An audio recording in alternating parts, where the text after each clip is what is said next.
Voyage spirituel avec Cheikh Mohammed Ben Hamouda. Un voyage spirituel à la découverte de soi. Une escale quotidienne pour éclairer l'esprit et élever l'âme. Voyage spirituel avec Cheikh Mohammed Ben Hamouda. Réflexion profonde, sagesse intemporelle et inspiration pour vivre pleinement le Ramadan. Assalamu alaikum wa rahmatullahi ta'ala wa barakatuhu, mes chers auditeurs fidèles de Radio Tunisienne Internationale. Aujourd'hui, nous partons pour un autre voyage, cette fois-ci à Sousse, une ville qui mêle harmonieusement modernité et histoire. Pour ce voyage, nous avons opté pour un train, un moyen de transport qui symbolise la continuité, le mouvement et la détermination.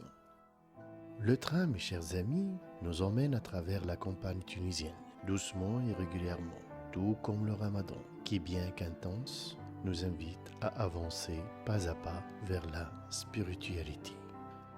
Avant même de monter à bord, mes chers amis, rappelons-nous cette parole d'Allah subhanahu wa ta'ala. Il dit « Œuvrez car Allah verra votre œuvre, ainsi que son messager et les croyants. Wa qul i'malu fasayarallahu amalakum wa rasuluhu wal mu'minun » Ce verset nous rappelle que chaque acte, aussi petit soit-il, peut être un acte d'adoration, s'il est accompli avec la bonne intention. Le train qui roule sur ses rails nous rappelle que dans la vie, comme en Ramadan, nous devons rester sur le bon chemin, même si le voyage semble parfois long et difficile. Sousse, mes chers auditeurs, cette ville historique, avec ses marchés animés et ses plages tranquilles, devient encore plus magique pendant le mois de Ramadan. Le souk se remplissent de produits frais pour le ftour et les rues s'animent après l'iftar avec des discussions chaleureuses et des familles qui se retrouvent. Cependant, le véritable défi ici est de ne pas se laisser emporter par le tumulte des distractions et de garder notre cœur focalisé sur la prière et l'adoration. Le prophète Mohammed, paix et bénédiction sur lui, nous a enseigné « Celui qui croit en Allah et au jour dernier, qu'il dise du bien ou se taise. Man kana yu'minu billahi wal yawm al-akhir falyaqul khayran aw liyasmut » Ce hadith nous rappelle l'importance de l'utilisation consciente de notre langue, particulièrement pendant Ramadan. À Sousse, où les conversations peuvent parfois devenir superficielles et sans fin, essayons de donner à chaque parole une signification qui nous rapproche d'Allah. Comme le disait Al-Ghazali, l'un des plus grands penseurs musulmans, la purification du cœur est la première étape de la purification de l'âme.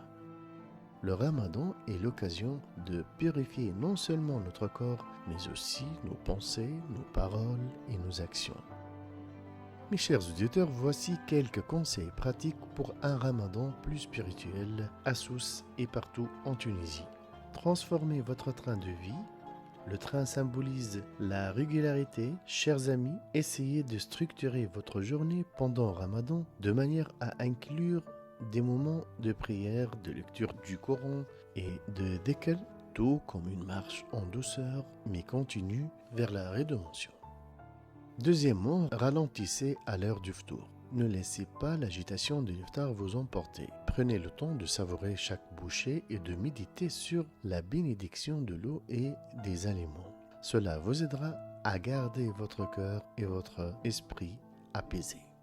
Et enfin, soignez vos interactions. Utilisez votre langue pour répandre des mots positifs. À Sousse, comme dans toutes les villes tunisiennes, la disponibilité spirituelle commence par une conversation bienveillante. Que ce soit avec un voisin ou un collègue, le Ramadan nous rappelle qu'un mot gentil peut avoir un impact profond.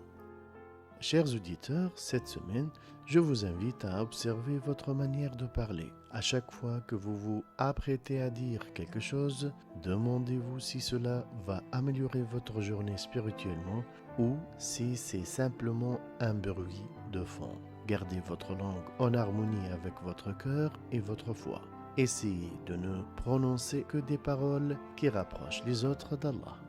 Chers auditeurs, alors que notre train approche lentement de la station de Sousse, rappelez-vous que le Ramadan est un voyage spirituel, tout comme ce trajet en train. Le chemin peut être long, mais chaque station, chaque étape de la route est une opportunité de purification et de rapprochement d'Allah. À chaque instant, soyons conscients de notre intention, de nos paroles et de nos actes. À demain, mes chers amis, pour un autre voyage spirituel, que ce Ramadan soit un véritable chemin de lumière et de bénédiction pour chacun de vous. Restez branchés sur RTC, la plus belle des radios. Shahir Taiba, wassalamu alaikum wa rahmatullahi ta'ala wa barakatuh. Voyage spirituel avec Cheikh Mohammed Ben Hamouda. Un voyage spirituel à la découverte de soi. Une escale quotidienne pour éclairer l'esprit et élever l'âme. Voyage spirituel avec Cheikh Mohammed Ben Hamouda. Réflexion profonde, sagesse intemporelle et inspiration pour vivre pleinement le Ramadan.